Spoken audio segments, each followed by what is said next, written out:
Hi guys. Welcome back to RTs Share Tea, where respiratory therapists live out loud with me, your host, Linda Fry, the Asthma Lady. Yes, welcome back everybody. Welcome to anybody new to RTs Share Tea podcast. We are here today to talk about the NBRC taking over the Asthma Education Certification Board, the NAECB, and what that means for us as respiratory therapists and or national certified asthma educators, right guys? But before we speak about that, remember to like, share, and subscribe to our podcast. We are on Google Podcasts every Wednesday at 6 p.m. Eastern Time, and we are on YouTube every Thursday. All right, and I will be at AARC Congress this November on the 11th in New Orleans. So guys, if you're coming through, pull up, let me know if you're gonna be there. It'd be nice to see everyone in person. Also, if anyone is looking for CEUs for COPD or asthma related content, know that QHC Seminars is hosting a webinar on November 4th where we'll be offering 8 AARC approved credits. All right guys, it's a good price and good speakers, because I will be there. All right, just a little plug between you and me. Okay, boom. All right, so let's talk about this. So as the asthma lady, right, I am a certified asthma educator on top of a registered respiratory therapist. So I got certified back in 2010. So if you don't know my story, one night in the ER, I got a 5-year-old boy that went into cardiac arrest 3 times due to status asthmaticus. So the story was that his grandmother was in the kitchen cooking and he was in the living room playing, and grandma did not notice that he was having a full-blown asthma attack.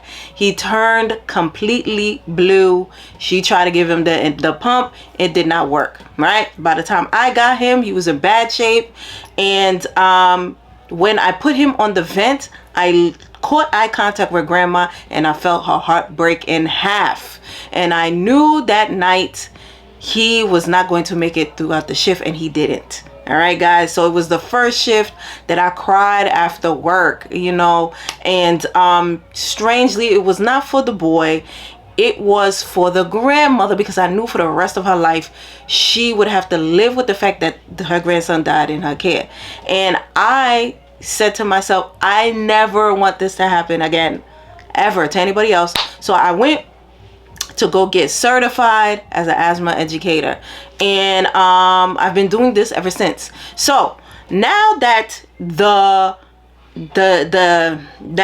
NBRC, the National Board for Respiratory Care, has taken over the NAECB, the National Asthma Educator Certification Board, what does this mean exactly? Okay, so when I got the certification back in 2010, you were good for like 7 years at that time. So it was like 7 years. So when 7 years came up, you had to either take the exam again to renew the certification, or you was able to give 35 credits, and those credits had to be specific to asthma. So you could not use, the respiratory credits. You couldn't use anything like vent related credits or anything related to that. It had to be specific to asthma.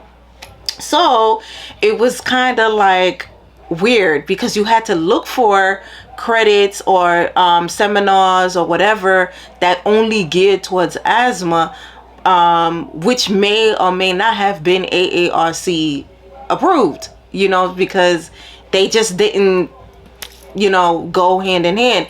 And so when you went to, back in the day, when you went to the NBRC to see your credits, your credentials, the AEC was not there. So it just didn't count, and it just did not make sense. So September 1st, the NRBC, oh my God, I'm getting confused. The NBRC announced that they are taking over the Asthma Education Certification Board.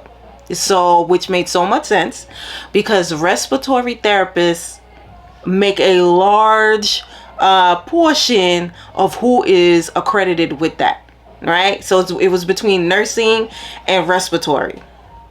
And I believe respiratory has more, but don't hold me to that. So now, this is great news. So for those of you that are interested to be an asthma educator, get certified. This is a good time to do it because now the credits will count. So now it will count for the credits that you need to renew the respiratory license. So it's a win-win. You know what I'm saying? So now we killing two birds with one stone, or whatever the phrase is, and this is great. So now you don't have to look all over the place to get all of these credit units. And yes, so with that, so my only concern is, what does this mean for other healthcare professionals? And what I mean by that is like your public health educators, your community health educators, your community health workers, so who are not licensed. They were also able to become certified asthma educators. So I don't know if anyone has the answer for that, but that's my only concern. I hope they don't squeeze these people out because they are such an asset to asthma education and to community awareness and just spreading asthma education and asthma awareness. So hopefully, originally, even if you were not a nurse, a PA, a respiratory therapist, or pharmacist, even if you were not these things, you were still able to apply for the exam if you had 1,000 hours of documented of you doing asthma education. So primarily in a hospital or in a doctor's practice or anything like that. You were able to get a letter and send it to the NBR to send it to the National Asthma Education Certification Board and be able to qualify for the exam. So hopefully this does not shift that. So we'll find out. And the minute I find out, I will let you guys in on that. So those of you guys who follow me, who are community health workers, who are public health educators, let me know if you're concerned about that or not, or if this is an area of interest to you. I have trained community health workers in the past and public health educators in relations to asthma education. So it'll be interesting to see what happens. So once again, for those of you who are interested in becoming certified in asthma education, asthma is not going anywhere, unfortunately, and we added COVID on top of asthma. So we do not know what these lungs, and airways are gonna look like. So there are so many new dynamics going on with lung diseases right now. So all right guys, well, that's it for today. I hope you guys learned something new today. Hopefully I'll see you guys in New Orleans in November. And yeah, so please remember to like, share, and subscribe to us once again, and that we are on Google Podcasts every Wednesday and on YouTube every Thursday.